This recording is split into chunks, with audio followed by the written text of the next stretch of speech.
So let's talk about Security Gateway's data retention settings, which you'll find here under the Database section under the Setup Users menu in the main Security Gateway menu. So let's click on Data Retention here.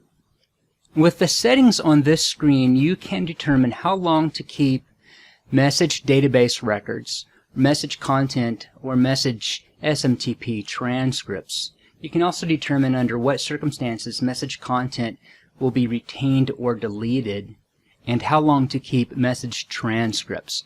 So we'll talk about these options here on the screen.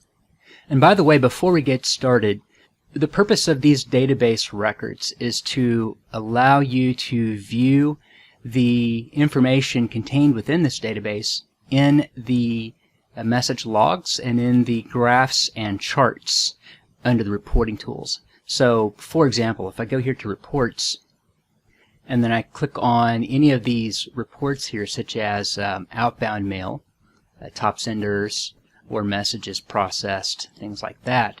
All of these charts and graphs are populated by the data contained within the database. So your data retention settings will affect how much data will be available to populate these charts and graphs. So let's go back to the data retention settings, again under Setup Users, Database, Data Retention. So starting from the top here, you can determine how long you want to retain message database records.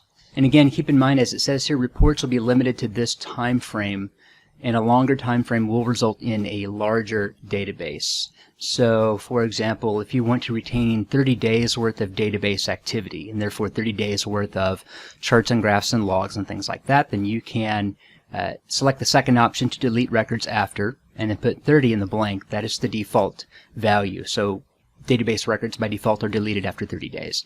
Or you can select take no action, and then those messages and those contents will remain in the database indefinitely. You can also configure what to do with message transcripts. So for example, you can process the transcript with the message database record, or you can choose different settings for message transcripts. For example, delete them after a given period of days, for example 14 days, or do not store message transcripts. So when you view messages in the message log, one of the options available for you is to view the actual message transcript. You'll be able to view the session transcript for the message headers, and the message content itself. So that's what this is referring to, is the transcript of the message delivery processes that took place during the delivery process. You can also check this box to delete bandwidth information after a given period of time, say for example 30 days. And if we scroll down to the remaining options on this screen, by checking these boxes you can decide to not delete message content after a successful delivery, or if a message was deleted from the quarantine, when a message was rejected, if there was a permanent delivery failure, or if delivery of the message was incomplete. So typically for many of these, or most of these, you don't necessarily need this information in your database. For example, you don't necessarily need to look up an incomplete message, or if a message was successfully delivered, you may or may not necessarily need to be able to read that message content. You just want to make sure that it was successfully delivered. But if you want to retain that information as an administrator, you do have the option to do so by checking these boxes here. And again, keep in mind that this means the database will be a bit larger because it will contain this data that is normally deleted. So for example, let me save my changes before I continue, and then I'll show you an example of what these items are referring to, the message transcripts, message content, and so forth. And then I'll come back to this screen and I'll explain the remaining options listed down here. For example, if I look at the log of messages transmitted through Security Gateway, again, if I go to the message log, for example, right here, all of these messages are in the database currently. And I can click on a message, I can review it, and I'll see these tabs here across the top. I've got a message transcript showing the delivery commands from server-to-server communications. I've got a tab here for the message content, and a tab here for the message source.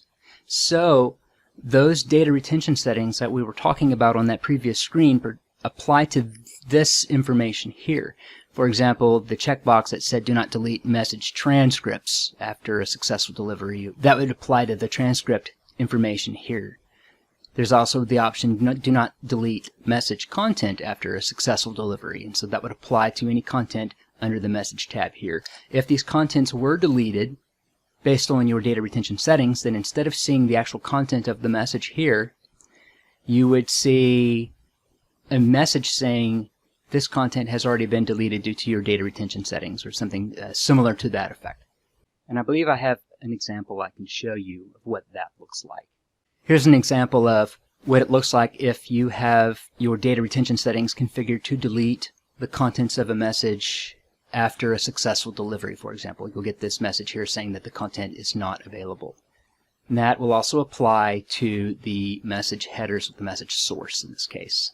So let's go back and talk about the remaining settings on the data retention screen. So again, back to Setup Users, back to Data Retention under the Database section here. So again, those examples I was just showing you apply to these settings right here under the message content, whether or not you want to retain or delete message content. And these settings up here, whether or not you want to delete message transcripts or delete database records after a given period of time. You can configure logging exclusions, database logging exclusions, to reduce the size of the database. So for example, if you don't want to log messages that were filtered out due to dynamic screening, or messages that might have been from sessions that were not completed, or messages that contain an invalid recipient or an invalid sender, or messages that failed the mail lookup commands, for example, you can exclude these events from the database. Keep in mind, though, if you enable some of these or any of these, then they will not show up in your logs. So, for example, if you check the box for dynamic screening and a message was refused by the dynamic screening feature, if this box is checked, then it will not be written to the database, and you will not see it when you go to the message log to review your in and outbound message traffic. It will still be written to the actual plain text log files. It just will not be written to the database where you can review it using the graphs and reports and the actual message log listing screen in Security Gateway. So I typically have these boxes unchecked.